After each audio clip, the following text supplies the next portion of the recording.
ई कमान portal से होगी अब गृह रक्षकों की विभिन्न जगहों पर तैनाती। सरकार के आदेश के आलोक में यह नियम लागू हो गया है।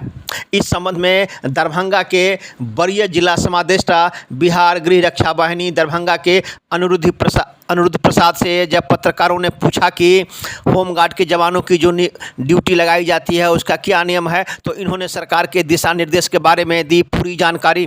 पहले कमान कटता था और उसे जिला बल में भेज दिया जाता था, उसके बाद वहां कमान कट के विभिन्न जगहों पर उनकी तैनाती हो जाती थी। लेकिन अब ऐसा नियम नहीं है। अब ई कमान पोर्टल के तहत ही इन लोगों का कमान कटेगा और जहां ई कमान पोर्टल के द्वारा उनकी नियुक्ति होगी उसी जगह पर ये तैनात होंगे। इन्होंने स्पष्ट कर दिया कि वैसे लोगों की ही उस जगह तैनाती होगी जिस लायक वो हैं। अगर ट्रैफिक में उनकी तैनाती है तो वो ट्रैफिक में काम करने लायक हैं कि नहीं है, उसी आधार पर उनकी भी नियुक्ति होगी। वहीं विभिन्न थानों में अगर उनकी नियुक्ति है तो वो उस थाने के लायक हैं या नहीं, वो कार्य करने लायक हैं या नहीं, उसी के तहत इन लोगों की नियुक्ति होगी। सरकार का आदेश भी है। वहीं पूरा क्या नियम है, किस प्रकार होमगार्ड जवानों की प्रतिनियुक्ति होगी विभिन्न जगहों पर, इन्होंने क्या कहा, पूरा क्या सरकार का दिशा निर्देश है, सुनिए इन्हीं की जुबानी। दरभंगा दर्शन न्यूज़ से मनोज झा। स्तर से 1 जनवरी में हम लोग के पास सभी डिस्ट्रिक्ट कमांडेंट बिहार का सभी को निर्देश प्राप्त हुआ था कि जो ई कमान पोर्टल है हम लोग का, तो वहाँ पर जितने भी होमगार्ड हैं प्रतिनियुक्त हैं उसको जहाँ पर उनकी प्रतिनियुक्ति है वहाँ पर पोर्टल में दिखाई देना चाहिए।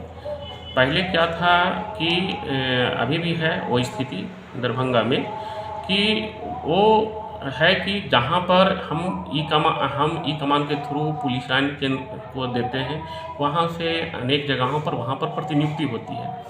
तो ये दिखाई नहीं पड़ता था कि किस जगह पर होमगार्ड काम कर रहे हैं हमारे ई पोर्टल पर। हम लोग तो जान रहे थे, वहाँ से तो मैनुअल आता था, एब्सेंटी भी आता है, जिससे हम जान जाते हैं कि कौन गिरक्षक किस थानाओं में है या कहाँ पर प्रतिनियुक्त है। लेकिन जो ई पोर्टल ई कमान जो है उस पर ये दिखाई नहीं देता था। तो यदि मॉनिटरिंग होती है मुख्यालय स्तर पर तो दिखाई नहीं पड़ रहा है कि वो जो गिरक्षक यदि मान लिया जाए कि रमेश कुमार है तो कहाँ है। तो वो निर्देश के जनवरी में आई थी। उसके बाद हमारे इस पर मैं जब दरभंगा में आया तो मैं इस चीज़ को देखा तो मेरा निर्देश गया अपने कर्मियों को कि सरकार का जो मुख्यालय का निर्देश है उसके अनुसार सभी गिरक्षकों को विनियमित करते हुए, हमारे पास अधिक गिरक्षक नहीं हैं तो यदि अधिक गिरक्षक रहते तो प्रतिस्थानी भेज देते, लेकिन अधिक गिरक्षक नहीं हैं तो उसी को विनियमित करते हुए संबंधित स्थानों पर दिखाया जाना है।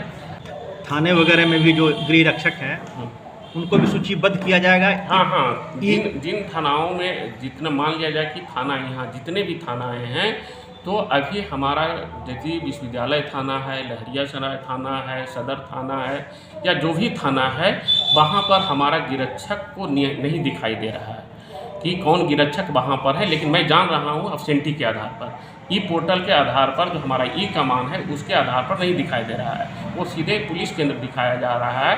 तो हम लोग अपने सीनियर ऑफिसर से बात करते हुए उसको विनियमित करते हुए उन लोगों को हर एक पोस्ट पर दिखाई दे, ये हम लोग प्रयास में हैं। आपका ये कहना है कि जो जिस जगह के लिए प्रतिनियुक्ति है होमगार्ड के जवान वो वहीं दिखाई दें? हाँ, वहीं दिखाई दें।